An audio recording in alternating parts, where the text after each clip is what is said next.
For over a year and a half now, we've seen Israel go after Hamas targets in Gaza. And true to form, Hamas hid in the tunnels while letting ordinary Gazans take the brunt of the Israeli bombings. We've seen horrific videos, some real, some fake, courtesy of Gaza's booming film industry, also known as Pallywood. But regardless, a lot of people, including innocent women and children, have died. And while the blame should rest squarely on Hamas, the world doesn't always work that way. Instead of pressuring Hamas or even the Muslim diaspora protesting in Western capitals, Western governments and online activists turned on Israel for killing so-called civilians. They conveniently forget that all of this bloodshed, which they now pretend to care about, could stop immediately if Hamas just surrendered and released the hostages. But no one ever puts pressure on Hamas. Somehow, Israel is always the bad guy. As if Israel told Hamas to invade Israel on 7th of October 2023 and slaughter 1,200 of its citizens. As if Israel gave Hamas permission to murder anyone they wanted, free of consequences. It's like the world has lost its mind.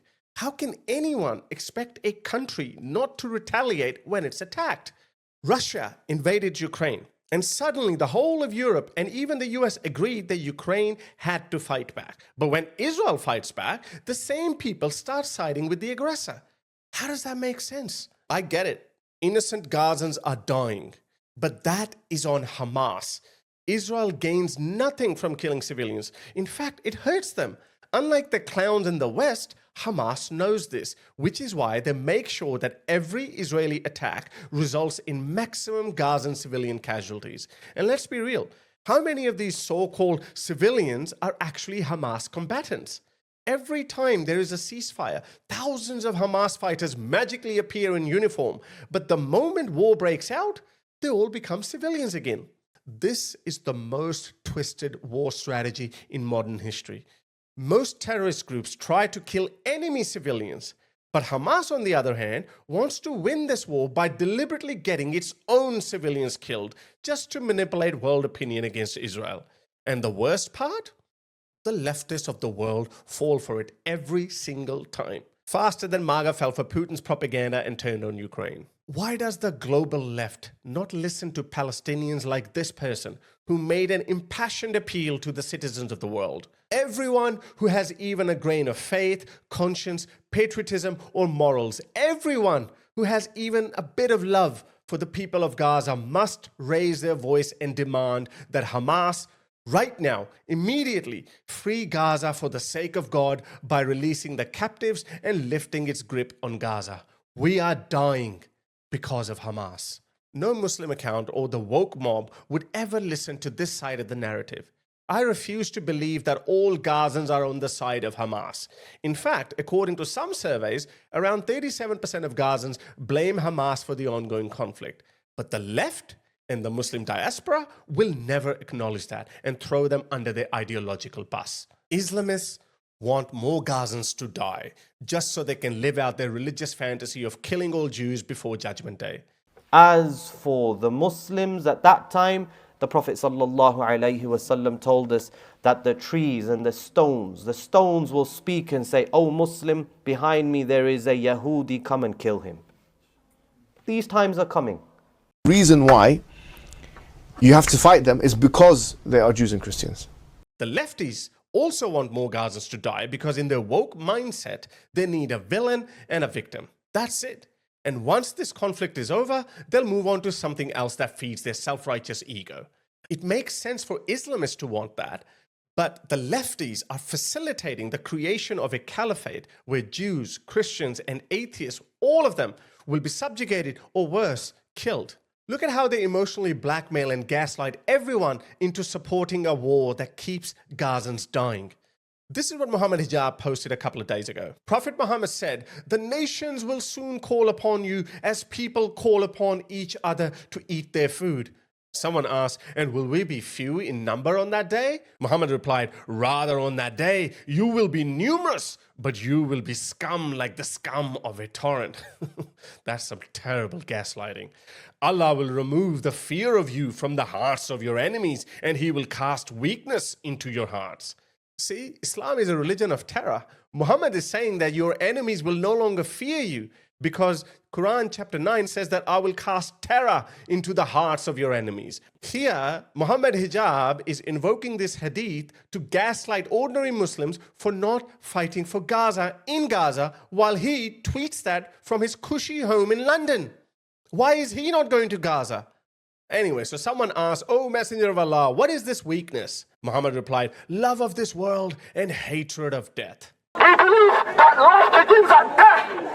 We don't care about death. We love death. You see, it's a death cult. They constantly gaslight their young people into embracing death for their pathetic cause. When you live in a society where the firefighters are the heroes, little kids want to be firefighters. When you live in a society where athletes and movie stars are the heroes, little kids want to be athletes and movie stars.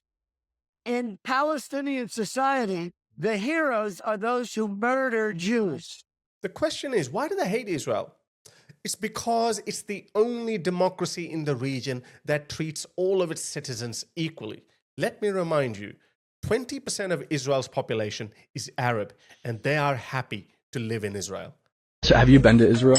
Yeah, I've been to Israel 3 times actually. When you were there, what did you observe? Do you think that it's an apartheid? Do you think there's segregation like people claim? No. When I went to Israel, I didn't want to meet Jews only. I wanted to meet Muslims and also Palestinians that I got to meet in Jerusalem. I met a lot of Israeli Arabs that told me they feel safe, they have their rights, and that's the country that they call home. What was the overall sentiment of Arabs and Muslims living in Israel? Were they happy in Israel? Yeah, they were so proud, and I think some of them actually feel privileged. We have a colleague that is Lebanese Christian Israeli living in Israel, and she tells me I have rights I've never dreamed of. I have a good paying job. I feel safe in my country, and I've never felt racism towards me because I'm Christian or Arab or from a different roots. And I heard this story many times from different Bedouins, Muslims,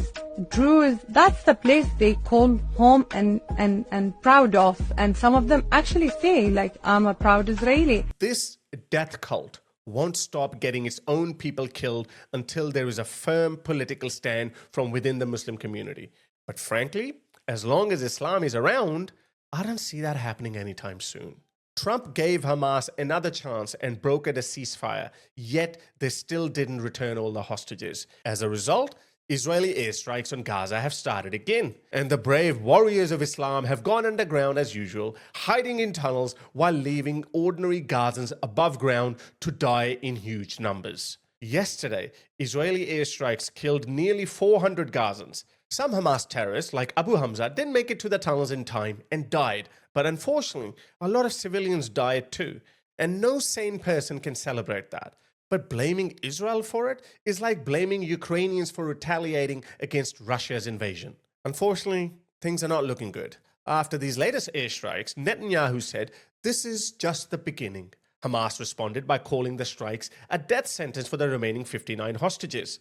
The Islamists have been constantly losing ever since this war started on that fateful 7th of October 2023. Hamas has lost 20,000 of its fighters, including its leadership, like Sinwar and Ismail Haniyeh. After that, Israel moved to the leadership of Hezbollah, and in the process, Syrian dictator Bashar al-Assad fell too.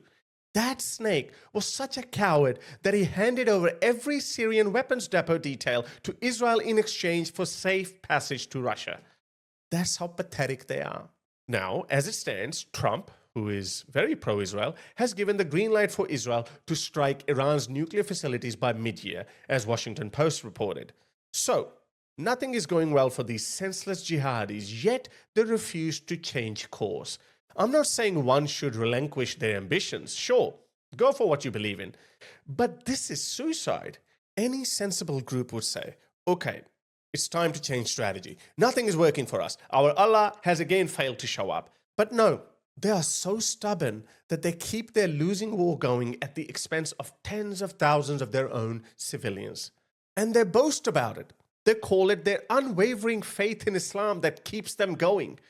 I see no greater delusion and curse than this so-called faith. They keep making babies and keep sacrificing them in pursuit of a fantasy foretold by their prophet 1400 years ago. As I've always said, the biggest victims of Islam are Muslims themselves.